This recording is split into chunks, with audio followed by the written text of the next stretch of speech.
22वें श्लोक की संक्रांति टीका। स तयेति स च भक्तोपि तया उक्तरीत्या मया संभावित या श्रद्धया युक्त सन, वह भक्त होते भी उक्त प्रकार से मेरे द्वारा संभावित हो तत्त देवता की श्रद्धा की तीव्रता के कारण से युक्त होकर के यहाँ संधिरत्र आर्षः, यहाँ जो संधि किया गया है आर्ष संधिरत्र आर्षः। तस्या स्वस देवताया आराधनम तत्तदेवता विषय कर्म मंत्र जप होमादि लक्षणम ईहते करोति तस्याराधनम ईहते। यहाँ संधि कार्य आर्ष है, क्योंकि तस्य तस्य षष्ठी नहीं हो सकता है। आराधनम कर्ते कर्मणों कृति से षष्ठी कर दिया है, लेकिन वहाँ निषेध है तो कर दिया, इसलिए कहते हैं संधिर जो हुआ आर्ष है। वैदिक हिसाब से कर दिया गया भगवान के द्वारा।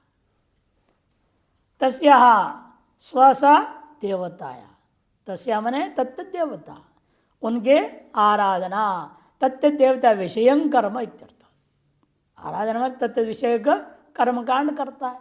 कर्मकांड का मतलब मंत्र जप होमादि लक्षणम ईहते मने करोति, यह चेष्टायाम इसलिए करोति। पश्चात मयैव तत्त देवतांतर्यामिणा, इन बाद में उसका फल कौन देता है? मेरे द्वारा दिया। मयैव विहितानि तान से मयैव तत्त देवता के अंतर्यामिना तत्त देवता द्वारा विहितान दत्तान। मैं तत्त देवताओं के हृदय में भी अंतर्यामी, जैसे आप सबके हृदय में अंतर्यामी के रूप में हूँ। सारे ब्रह्मांड में जितने जीव चराचर है सभी में अंतर्यामी के रूप में भगवान विराजमान है। इस अंतर्यामी के रूप में रहने वाला मेरे ही द्वारा जो है उन सबको फल दिया जाता है। तैत देवता द्वारा विहितान मान दत्तान देवतया दापितान इत्यर्थ। देवता के द्वारा ही दिलाता हूँ, स्वयं में देने नहीं आता, उन्हीं के द्वारा दिलाता हूँ। निजंत प्रयोग कर दिया दापितान। हितान मन इष्टान कामांश्च कामितार्थान नपि, हित हो और कामना के लिए कामना द्वारा प्रार्थित हो उन्हें वो लभते प्राप्त करते हैं। एषैव साधु कर्म कारयति, इसलिए कौशिक के ब्राह्मण उपनिषद में कहा है यह परमात्मा इनसे पुण्य कर्म कराता है जिसको ऊपर उठाना चाहता है, और परमात्मा उनसे पाप कर्म कराता है जिनको वह नीचे गिराना चाहता है। आप ही के पुण्य पापों के आधार पर आपको आगे बढ़ाने नीचे गिराना उसके हाथ में है। आपके पुण्यों की वजह से वो आपको आगे बढ़ा देगा। अगर कर्म आपके पाप की वजह से पाप कर फल देता हो, आपको कर्म ही आगे करने को प्रेरणा देगा, कि आपके कर्म की वासना आपके अंदर विराजमान है। और किस वासना को कब आगे बढ़ाना पीछे हटाना है ये परमात्मा अपने हिसाब से करता है। वो जानता है आपकी भला किस में है, उसी हिसाब से वो करता है। इसलिए कारयति यहाँ पर क्या निजंत प्रयोग हुआ है। एको बहुनाम ये विदधाति कामान, इस भी श्रुति है। एक है वो जो बहुनाम विदधाति कामान, सभी के कामनाओं का विधान कर देता, प्रदान कर देता है। इति च श्रवणात् मयैव कर्म कारितृत्वं तत्त कर्म फलदातृत्वं च इति, मेरे द्वारा तत्त कर्मों के करवाना और तत्त कर्म फल को दिलाना, ये दोनों ही मेरे द्वारा होता है। इति तत्त देवतानाम अनात्मत्वम अनीश्वरत्वम अस्वायत्तत्वं च सूचितम्। इसके अंदर भगवान ने मयैव कह करके ज्ञापित कर दिया, जितने बड़े से बड़े देवता आप मान रहे हो वो देवता वास्तव में अनात्मा ही है, कल्पित ही है, अनीश्वर है, वो ईश्वर नहीं असली, और स्वायत्त तत्व स्वतंत्र भी नहीं है। मैंने उनको लगा रखा है। जैसे कल ही दृष्टांत दिया था ना, जहाँ नीचे से लेकर सबका अपना अपना अधिकार है, चपरासी का भी अपना अधिकार है, अपने अधिकार को अपने हिसाब से इस्तेमाल करता है। नीचे से ऊपर से सबका अपना अपना अधिकार क्षेत्र सुव्यवस्थित है, लेकिन सब सीमित अधिकार वाले ही है। असीम जो सर्वाधिकार किस में है? सर्वाध्यक्ष परमात्मा में ही है, दूसरे में नहीं हो सकता। पूर्ण अधिकार, पूर्ण स्वतंत्रता एकमात्र परमात्मा ही। भले व्याकरण सूत्रकार ने स्वतंत्र कर्ता सूत्र बना दिए हैं, लेकिन कर्ता वास्तव में वास्तविक स्वातंत्र्य वाला नहीं, किंचित स्वातंत्र्य वाला है। जो स्व शरीर से होने वाले क्रियाकलाप के प्रति स्वतंत्र, स्वतंत्र कर्ता कह दिया गया।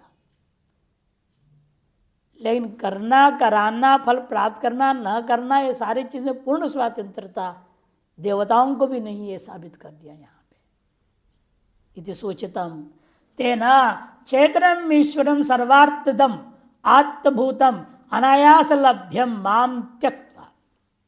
इसलिए कहा जाता है इन लोगों को मूढ़, क्योंकि ये सब क्या कर रहे हैं? चेतन जो ईश्वर है, सर्वार्थ प्रदान करने वाला है, सर्वात्मभूत है, जो अनायास ही लभ्य है। अंतर्मुख होने की आवश्यकता और कुछ नहीं। आंख बंद करके बैठने की जरूरत है, इंद्रियों को बंद करके बैठने की जरूरत है। यहाँ कोई प्रयास ही नहीं है, प्रयासहीन होना आवश्यक है। यहाँ बल्कि प्रयत्न रहित होना है। शुरू में यही प्रयत्न करना है, इंद्रियों की प्रवृत्ति ना हो, उसके लिए प्रयत्न करना पड़ता है। एक बार इसे प्रवृत्तियों के न होने का अभ्यास हो जाए, फिर बाद में उसको रोकने की भी अभ्यास की जरूरत नहीं, सोते ही रुक जाएगा। प्रार कर्माधीन किंचित बाहर आएगा, व्यवहार का झटिति वापस चला जाए। बाहर टिकता ही नहीं, उसको अंदर ही आनंद मिल गया, अब बाहर आनंद के लिए क्यों जाएगा? अंदर के आनंद अनुभूति न होने का नतीजा है उसको बाहर आनंद महसूस होता है। लोग बुला रहे हैं, माला पहना रहे हैं, बड़ा अच्छा लगता है, खुशी होती है। अरे अंदर की खुशी देखा ही नहीं अभी, तो ये बाहर की क्षुद्र खुशियों के पीछे भाग रहा है। अंदर जो परमानंद है, उस आनंद का लेश मात्र, बूंद मात्र है। तस्य मात्राम उपजीवंती, कहा है ना श्रुति ने। समुद्र के एक बूंद के समान है। जब भाई सारे जगत का जो आनंद इकट्ठा कर लिया जाए आपने, लेने व्यक्ति इतना विमूढ़ है और आत्मभूत जो अनायासी लभ्य माम त्यक्त्वा, उस मुझ परमात्मा को त्याग करके, मूढ़ा देवतांतर मुक्त लक्षणम भजन्ति व्यंजितंच। देवतांतर युक्त लक्षण वाले हैं उनके भजन करते हैं, यह भी यहां पर संकेत कर दिया भगवान ने। टिप्पण तान इति पृथक पद पक्ष, हितान और तान। हितान एक पद बांध सकते हो, ही को अलग करके तान अलग एक पद बांध सकते हो। जिस पक्ष में तान को अलग पद बनाया जा रहा है, तान इति पृथक पद पक्ष ही, यस्मात् ही का अर्थ हो जाएगा यस्मात् मयैव विहितान तान इतन्वया, मेरे द्वारा उन सब का विधान कर दिया गया है। और हितान इति एक पद पक्ष, हितान ऐसे एक पद मानोगे तो हितान का अर्थ हो जाएगा ईप्सितान इत्यर्थः, कामान का विशेषण है, कामानित्य से विशेषणम भवति। किम ते देवता फलदाने असमर्था, इसका जो क्या है, देवता लोग मयैव कह करके भगवान ने क्या कह दिया, क्या उन देवताओं में फलदाने में, फल प्रदान करने में क्या सामर्थ्य नहीं है? कहते न, फलदाने सामर्थ्य सत्वेपि मम ईश्वर से व्यवस्था नोल्लंघयन्ति, उनको फलदान करने का सामर्थ्य मैंने दिए, लेकिन उस सामर्थ्य को दुरुपयोग नहीं कर सकते। मेरे शासन को उल्लंघन करके कोई फल नहीं दे सकते। वो कह रहे इसलिए कि मेरा जो शासन है, मम ईश्वर से व्यवस्था न उल्लंघयन्ति, उल्लंघन करके नहीं दे सकते। ये तो ही क्योंकि व्याथा तत्तो अर्थान व्यदधात का है, ईशावास्य उपनिषद में स्पष्ट का 8वें मंत्र में, मैंने उन सभी को तत्त पदार्थों की व्यवस्था प्रदान कर दी है, उनका अधिकार, फल देने का क्षेत्र, सब कुछ व्यवस्थित है। जैसे आप चले जाओ किसी रजिस्ट्रार ऑफिस में, कहो हमारा जमीन की रजिस्ट्री कर दीजिए, कहाँ है तुम्हारा जमीन? वो कहेगा कहाँ है, कागज दिखाओ, कहेगा हरिद्वार में। रे वहाँ जाओ, यहाँ क्यों आए इस केस में? हमारे अधिकार क्षेत्र में नहीं है, यहाँ हम रजिस्ट्री नहीं कर सकते तुम्हारे, बल्कि मैं रजिस्ट्रार हूँ। लेकिन यहाँ नहीं कर सकता तुम्हारी, वहाँ दूसरा बैठा है, वहाँ जाना पड़ेगा। ये सामान्य व्यवस्था है। ये देवताओं का भी ये सबका अपना अपना क्षेत्र अधिकार है, सामर्थ्य सब भगवान ने उसको उल्लंघन करके वो कुछ नहीं कर सकते। उल्लंघन करेंगे तो दंड के पात्र होंगे। उसी का नाम भ्रष्टाचार है। आप अपने अधिकार से बाहर होकर काम कर रहे हैं तो आप भ्रष्टाचारी हैं, तो दंड मिलेगा उसका। अथवा यूं भी कहो अंतर्यामित्वेन अहमेव तैर देवता भी फलम ददामि, अंतर्यामी रूपेण उन सभी के हृदय में बैठ करके मैं ही उन देवताओं के द्वारा फल देता हूं। ये भी अर्थ जैसे भाषा और उन्होंने लिया वैसे लिया जा सकता है। कथम अंतर्यामित्वम, अंतर्यामी कैसे हो सकता है? कहते उसके लिए वही उपनिषद मंत्र दे रहे, यह आदित्य तिष्ठन आदित्यदंतरो यम आदित्यो न वेद यस्य आदित्य शरीरम इत्यादि। यह आदित्य तिष्ठन, यह आदित्य में बैठा हुआ, आदित्य के भीतर में रहते हुए, जो आदित्य जिसे नहीं जानता, आदित्य उसका शरीर है, वह आदित्य को नियमन करता है। अत्रापि अग्रे वक्ष्यति, यहां भी आगे कहेंगे, भ्रामयन सर्वभूतानि यंत्रारूढ़ानि माया।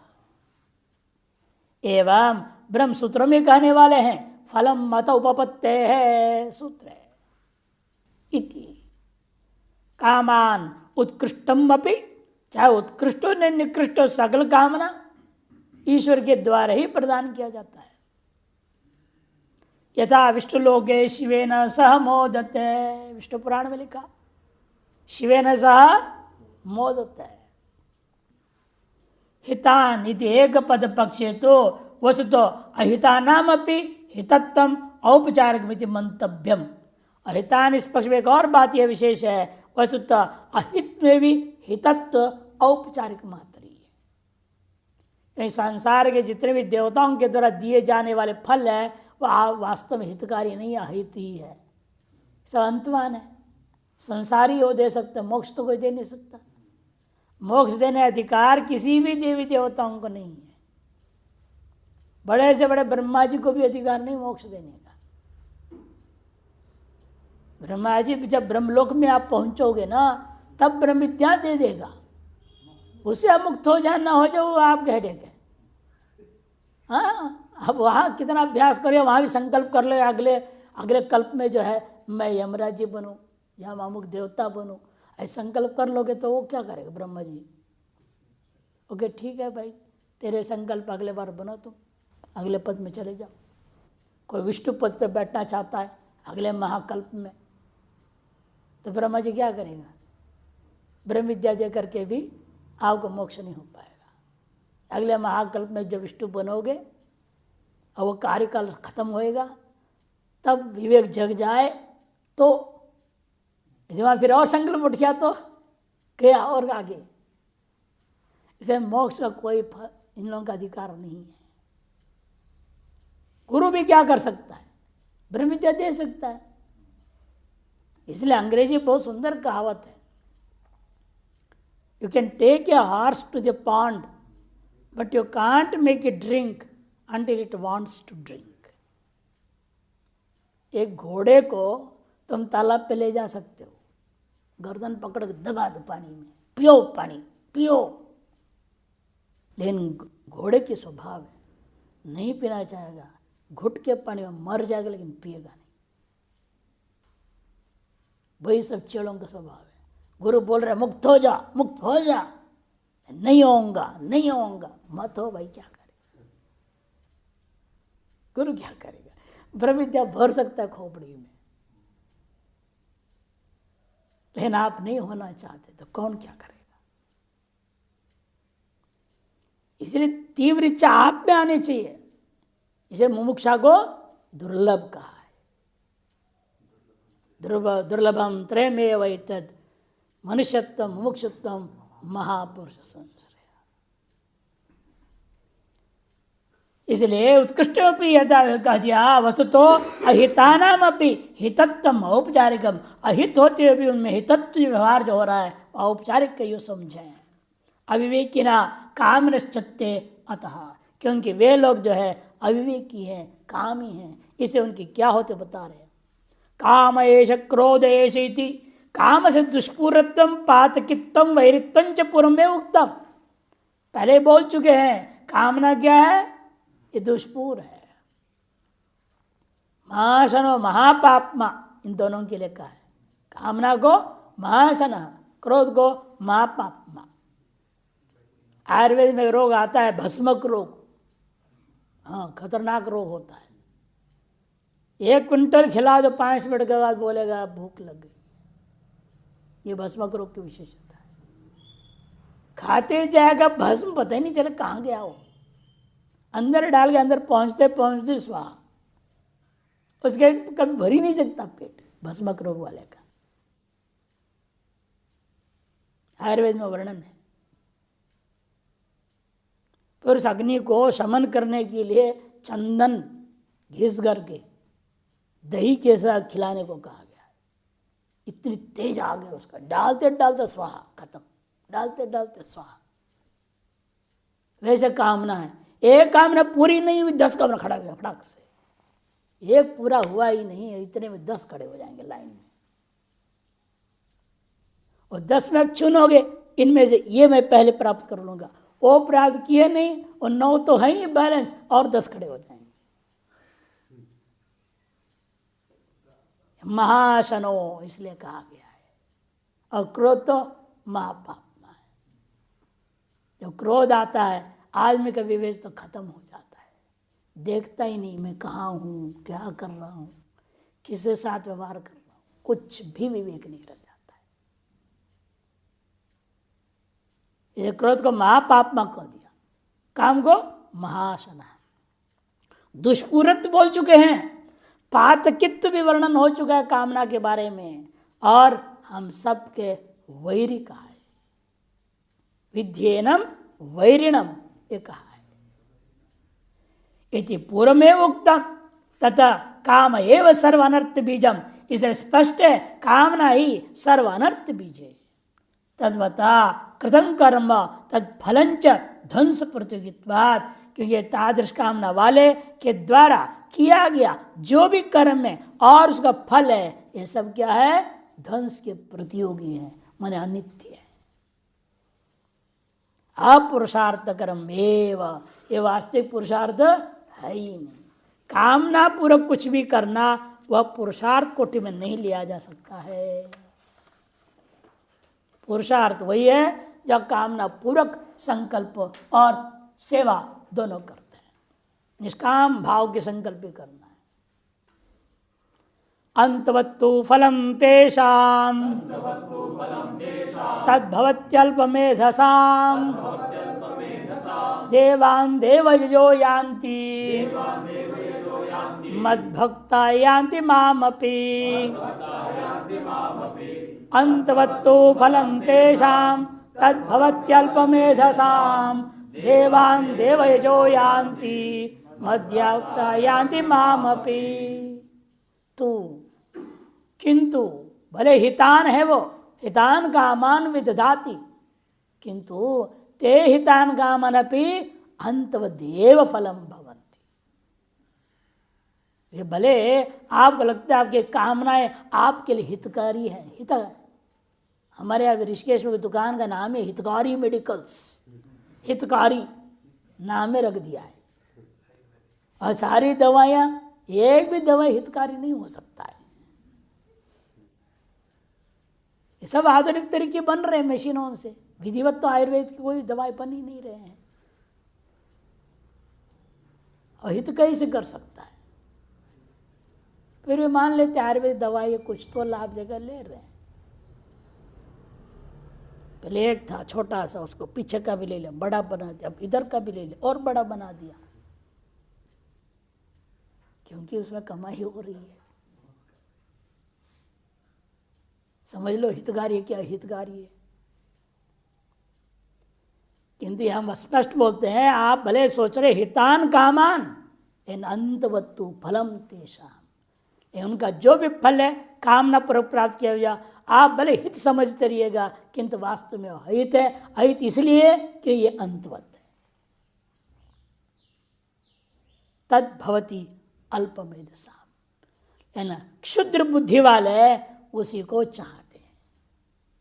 अल्पमेधसाम तेषाम तद भवति, तेषाम माने कामिनाम। और अधिक से अधिक फल क्या मिलेगा उनको? देवान देवयजो यान्ति, देवयजः देवताओं के यजन करने वाले देव भाव को प्राप्त कर। और मद्भक्ता, और मेरे भजन करने वाले यान्ति माम अपि, ये मुझे ही प्राप्त करेंगे। और इस जन्म में मुझे प्राप्त न भी करे, आगे कोई ना कोई जन्म प्राप्त कर ही लेंगे, इसलिए अपि कर दी। यह चेद वेदी तत् सत्यमस्ति, नो चेत या वेदी महति विनष्टि।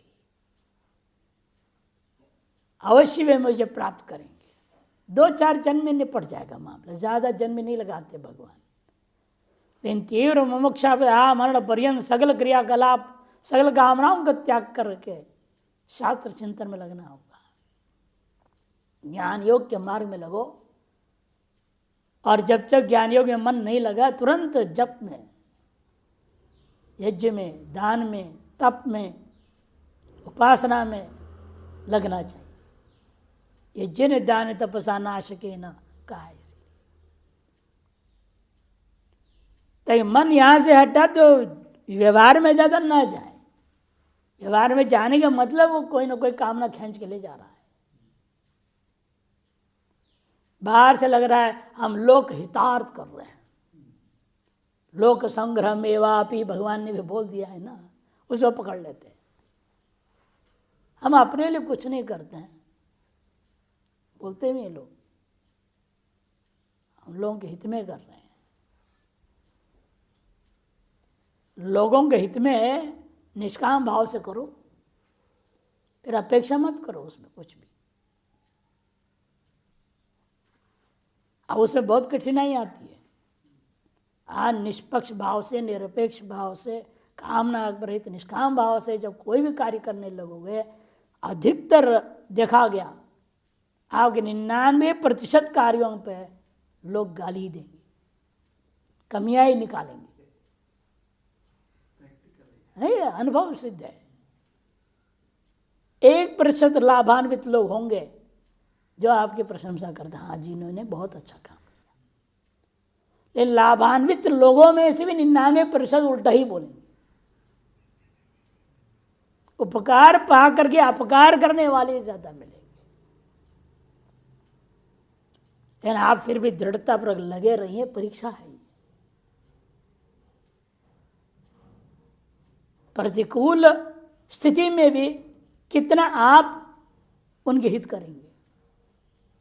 इसे दृष्टांत एक जगह बहुत सुंदर आया, कौन सी ग्रंथ याद नहीं आ रहा है, कि एक व्यक्ति ने देखा नदी में बिच्छू डूब के मर रहा है। उसने देखा कि अब इसको कैसे बचाएं, अब हड़बड़ में उसे सीधे हाथ डाल दिया। हाथ डाल से सबसे पहले उसको डंक मारा, मार इसको स्वभाव है उसको, उसी को डंक मारा।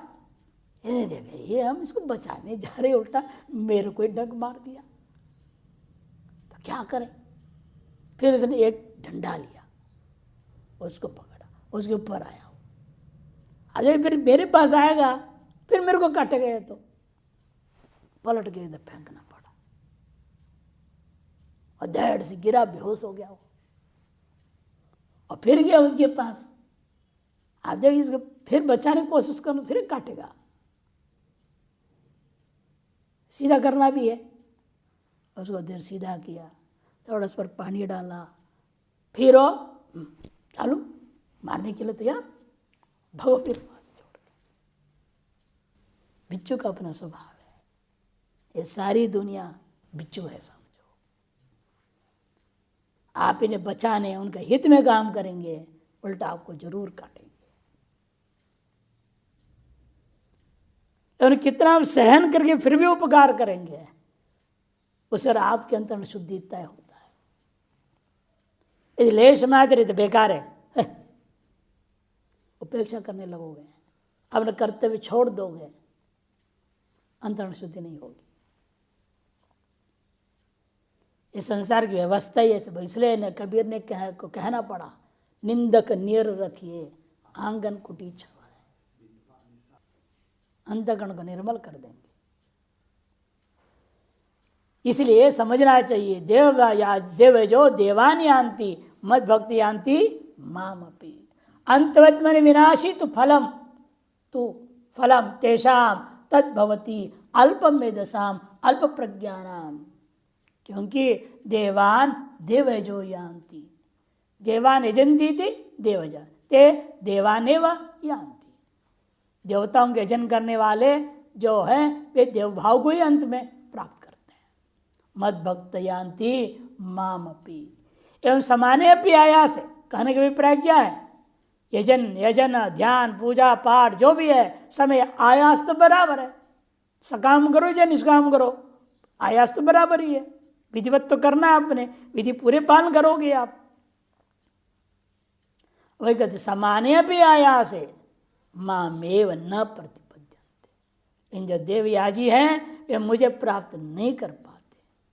अनंत फलत्वाय, अनंत फल पाने के लिए वे मेरे को प्राप्त नहीं करते। अहो खलु कष्टम वर्तते, यह देखकर हमें बड़ा कष्ट होता है। इति अनुक्रोशम दर्शयति भगवान, ऐसे भगवान ये अनुक्रोश दर्शा रहे हैं।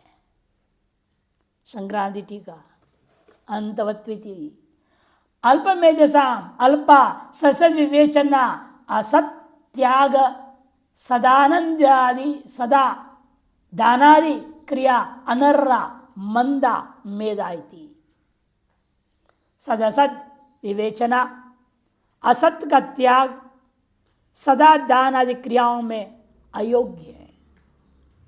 अतएव मंद बुद्धि वाले, अल्प मने मंद बुद्धि वाले, मेधा मने विवेक बुद्धि, येषाम मंद है विवेक बुद्धि जिनका, तेषाम ऐसे जो अल्प मेधसाम अर्थ है कामिनाम। तत्फलम उपवास नियम आयास बहुवर्त साध्य यज्ञ दानादि क्रिया प्रसन्न देवताभ्य उपलब्धम फलम तद अंतवदेव। वो जो फल है उन देवताओं की तरफ दिया जा रहा है। किस लिए दिया गया? आपने उनके नाम पर उपवास किया। हम लोग ज्योतिष देखते तो हमको लिखाना पड़ता है तो सोमवार को उपवास करो, अमुक उपवास करो, अमुक देवता खुश करो। कि जैसे लोग हैं उनका उद्देश्य जैसा भी है उसके अनुसार उनको बताना पड़ेगा। जो शेष सर्वकर्माणि का विद्वान के लिए हम लोग कर्तव्य है, जो कर्माधिकारी है उनको कर्म में प्रवृत्त करो। और बाकी उनकी मर्जी है। भाई साधक है वह अंतरण शुद्धि की संकल्प से करेगा। उपाय तो वही है, प्रयास भी वही है। उपाय और प्रयास में अंतर नहीं पड़ेगा साधक और गृहस्थ या किसी के लिए भी। 10 मासाभ्याम स्वर्ग काम है तो बोल दिया। स्वर्ग की कामना है तो 10 मास करो, और निष्काम भाव से उसी को करना है, दूसरा थोड़ी अलग से। वो कामना त्याग करके वही कर्म करना है, विधि वही रहेगी, सब कुछ वही रहेगा, नियम वही रहेगा। इसे उपवास नियम आयास भवर्त साध्य जो यज्ञ दानादि क्रियाजन्य उस प्रसन्नता से युक्त देवता के द्वारा उपलब्ध कराया गया जो फल है तद अंतवदेव स्यात्, वह अंत वाला ही होता है। तू शब्द अवधारणार्थ, तू शब्द एव अर्थ में अंतवद एव। तो किसका व्यावर्तन करने के लिए नहीं है। यहाँ पर पूर्व में कोई और फल का वर्णन नहीं है, किसका व्यावर्तन करेंगे आप? इसे एव अर्थ में अंतवदेव एव ही लिख देते तो अक्षर एक बढ़ जाता, और पंचम अक्षर क्या होना चाहिए? लघु, वो भी बिगड़ जाता। तो इसीलिए जो है यहाँ पर तू कह दिया एव के जगह पर। सेवाया महद विषयत्व फलस्य भी महत्तम तो विपरीत विपरीतत्म इति। और कोई भी सेवा होती है महद विषय सेवा है, फल भी महान मिलेगा। क्षुद्र व्यक्ति की सेवा करोगे फल भी क्षुद्र ही मिलेगा। जिनकी सेवा कर रहे हो उस पर निर्भर है। राजा की सेवा करो तो फल उतनी बड़ा मिलेगा, अच्छा प्राय को खुश कराते रहोगे, चाय पिलाते रहो उसको, तो फल भी वैसे ही मिलेगा ना। तो इसलिए कहते देखो कि महत् के विषय महद विषयत्व सेवाया फलस्य भी महत्तम विपरीतत्व विपरीतत्व महत् सेवा द्वारमाहुर विमुक्त है इति प्रसिद्धम। श्रुतियों ने कहा भी है महत् सेवा द्वारम आहो विमुक्त है। विमुक्ति के लिए महापुरुषों की सेवा करना अति आवश्यक है, वही आपको मुक्ति की ओर ले जाता है। इति प्रसिद्धम। राजभट सेवा दृष्टंच, स्पष्ट देखा गया राजभट आदि की सेवा करने से क्षुद्र फल मिलता है। सीधा राजा की सेवा कर दो तो ज्यादा फल मिलेगा। यस्माद् एतैः सेविता देवता सगुणत्वात् अनित्या परिच्छिन्ना सोपाधिकाश्च अनीश्वराश्च अल्प विभूतया तासां सेवया भट सेवा वद अल्पम एव फलम अनित्यंच। जिसलिए एतैः सेविता देवता, इन अल्प मेधा वाले लोगों के द्वारा सेवित जो देवता है वो कैसे सेवित देवता है? वे सगुण है। दूसरा वे खुद भी अनित्य है। भले अमर कोश में आया कल ही अजरा अमरा देवा, अजर अमर कहा जाता है, लेकिन आपकी आयु का दृष्टिकोण से उनको अजर अमर कहा, नहीं तो उनकी भी आयु तय है, उनको भी जाना ही है। किसी एक इंद्र की पंत आयु है, कोई देवता है पूरे 14 इंद्र तक रहेंगे, कोई देवता है पूरे 1 कल्प तक रहेगा, उनकी भी आयु तय है, उनको भी जाना ही है। इसलिए अनित्य भी है, वो परिच्छिन्न है, सोपाधिक है, अनीश्वर है और अल्प विभूति वाले हैं। अतएव तासाम सेवया, उनकी सेवा के द्वारा भट सेवा वद अल्पमेव फलम अनित्यंच, भट सेवा के समान अल्प फल और अनित्य फल मिलेगा। तस्मात् तेषां कामिनां तत्तत्फलम यो वायुदक्षण गार्ग विद्वा अस्मिन् लोके ज्योति यजते तपस्तप्यते अंत देव से तद्भवती। इसलिए उन कामियों को मिलने वाला वह जो फल है उसके बारे में श्रुति ने स्पष्ट ही कहा है, यो वायति अक्षरम गार्गी अविदित्वा। जो इस अक्षर तत्व को, ब्रह्म तत्व को न जान करके देवताओं को ही सब कुछ मान कर लिया और उनके यस्मिन लोके जुहोति, हवन करते हैं, यजन करते हैं, है कि नहीं, तप तपते हैं, ये सब अंतव देव से तद्भवती, उस व्यक्ति के पहले वह फल अंत वाला ही होकर रहता है। इति श्रवणात् अंतवद नाशोदेव भवती, अंतवद ने नाशोदेव भवती, न तो मोक्षवद नित्यम, मोक्ष के समान नित्य फल नहीं होता। नहीं अनित्योपासना नित्यम महत् फलम सिद्ध्यति, अनित्य की उपासना करके नित्य और महत् फल मिले यह नहीं हो सकता। यस्मादेव, जिसलिए ऐसा है, तस्माद देवे जो देवान ब्रह्मादीन इंद्रादीन यजंती, से देवताओं के जन करने वाले देवता कौन? ब्रह्मादि इंद्रादि से बड़े से लेकर के दुर्वा घास पर्यंत की छोटे से छोटे देवता तक। दुर्वा भी एक देवता, घास है उसकी पूजा होती है, दुर्वा की देवता की पूजा। ये पेड़ पौधे तो फिर भी बड़े बड़े हैं इनकी अपेक्षा से।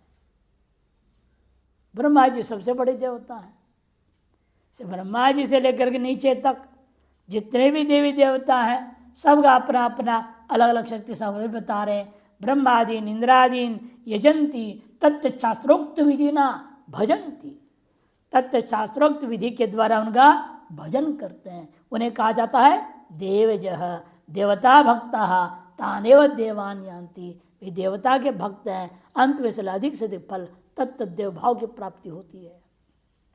कहा गया श्रुति में कर्मणा पितृलोको विद्या देवलोक हो, वृदारण्यक 1:4-16 है शायद। करुणा पितृलोक विद्या देवलोक थी, देवो भूत्वा देवानप्येति, मरने के बाद देव भाव को प्राप्त करके देवताओं में विलीन हो जाएंगे। यदि च श्रवणात् तत्त सारूप्यम प्राप्य तद् देवता लोकम प्राप्नुवन्ति इत्यर्थ, तद् देवता का सारूप्यता को प्राप्त करके तद् देवता के लोक को प्राप्त करेंगे। एतेन सगुणोपासकानां देह आयास क्लेशोपि अर्थ व्यय क्लेशो अपि अल्प फलत्व क्लेशश्च इति अहो कष्टमिति गम्यता है। इसलिए इन सगुणोपासकों का देह का आयास जन्य क्लेश भी रहेगा, अर्थव्यय का क्लेश भी रहेगा, अल्प फलत्व का भी क्लेश इनको होगा और कष्टम इस तरह से आक्रोश अभिव्यक्त किया जा रहा है। एवं सगुणोपासका नाम उपासना फलम प्रतिपाद्य।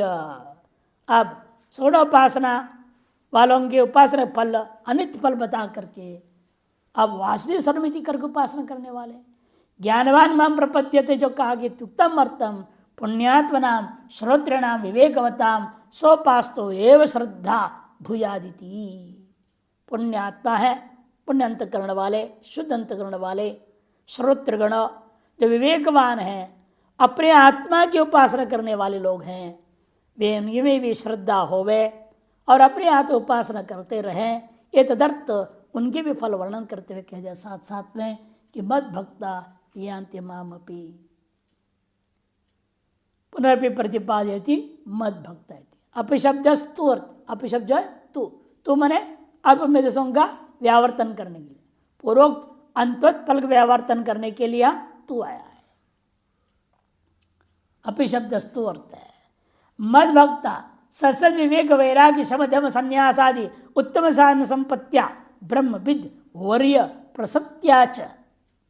सत्सद विवेक वैराग्य शम धर्म संन्यास आदि उत्तम साधनों से संपन्न है जो व्यक्ति और महापुरुष संश्रय प्राप्त हो चुका है, ब्रह्मविद वर्य का प्रसत्या उनकी प्रसक्ति से जो श्रवण मनन अभ्याम आत्मा माम परम ब्रह्म ज्ञात्वा, श्रवण और मनन के द्वारा अपने आप को मुझ परमात्मा से अभिन्नत्वेन पर ब्रह्म ही है ऐसे जान करके अजस्रम एकात्मिकया भक्तिया ए भजंती, नित्य निरंतर एक भक्ति विशिष्यते पूर्व में कह चुके हैं। एकात्मिकया भक्तिया अनन्य भक्ति, एकात्मिक मन अनन्य भक्तिया ये भजंती ते मद भक्ता, उन्हें मद भक्त कहा जाता है। यतः तो माम परम ब्रह्मैव यान्ति, वे मुझ पर ब्रह्म परमात्मा को प्राप्त करते हैं। संप्राप्येनम ऋषयो ज्ञान तृप्ता कृतात्मानो वीतरागा प्रशांता ते सर्वगं सर्वद प्राप्य धीरा युक्तात्मान सर्वमेवा विशन्ति। इति श्रवणात् नित्य निरस्य आनंदम पुनरावृत्ति वर्जितम विधेय कैवल्यम प्राप्नुवन्ति इत्यर्थः। संप्राप्य एनम ऋषयो ज्ञान तृप्ता, एनम आत्मानम अपनी आत्मा को अभ्रांति के अनुसार प्राप्त जो भ्रांति थी अब प्राप्ति का अनुभूति हो गई, ज्ञान से तृप्त है, कृतात्मा है और कुछ कर्तव्य विशेष नहीं रह गया। वीतरागा प्रशांता ते सर्वगं सर्वदा प्राप्य, सर्वत्र व्यापक उस आत्मा को ब्रह्म को सर्वदा प्राप्त करके धीरा युक्त अंतःकरण वाले सर्वमेव आविशन्ति, सर्वाभेद को प्राप्त करता हुआ सर्वम अहम इदम ब्रह्मैव ऐसा अनुभव कर लेते हैं। वे लोग निश्चित रूपेण श्रवणाद नित्य निरतिशय आनंदम, एता श्रुतियों से श्रवण होने से स्पष्ट है कि नित्य निरतिशय आनंद को प्राप्त करते हैं, पुनरावृत्ति से रहित फल को प्राप्त करते हैं, यानी विधेय कैवल्य को जीते जी प्राप्त कर लेते हैं। तेषां ज्ञान नित्युक्त एक भक्तिर्विशिष्यति थी यो मद्भक्त समय प्रिय इति च ज्ञानिनोपि भक्तत्व प्रतिपादनात् अत्र मद्भक्ता इति ज्ञानिन एव उच्यते। इसे मद्भक्ता शब्द से ज्ञानी को ही लेना है, अन्य तीन को नहीं लेना, न तो इतरे। पूर्वम ज्ञानवान माम प्रपद्यते इति स्वभक्त सेव ज्ञानिना स्वप्राप्ति प्रतिपादनात् इतर भक्तस्य वासुदेव सर्वमिति ज्ञान असंभवाच्च। इधर जो भक्त है कौन? आर्तो अर्थी अर्थार्थी है ना, आर्तो जिज्ञासु और अर्थार्थी, ये जो तीन है उन लोगों में वासुदेव सर्व में ज्ञान तो हो नहीं सकता है, अतः उनको यह मत भक्ता सबसे नहीं लिया जाएगा। इति ज्ञान असमवाच्च सर्वार्म परित्यागी थी सर्वकर परित्याग योगाच्च, ये भी उनसे संभव नहीं है। ततो माम तत्व ज्ञात्वा विशत्ते तदनंतरमिति स्वस्वरूपम तत्व विज्ञातवत एव वक्षति। आगे भी कहेंगे जो तत्वता मेरे स्वरूप को जानता है वे मेरे स्वरूप में अनंतर में अव्यवहित रूपेण संबंध कर लेते हैं, स्वस्वरूप को तत्वतः विज्ञानवान होते हैं, वे ही मुझे प्राप्त करते। इस बात को वक्षति च विधेय मुक्तिम यतेवं तत्वतर भक्ता ब्रह्मविद एव इति ज्ञातव्यम। जिसलिए ऐसा है, इसलिए भक्त शब्द से यहाँ ब्रह्मविद्ता को ही लेना चाहिए, ये सिद्ध होता है।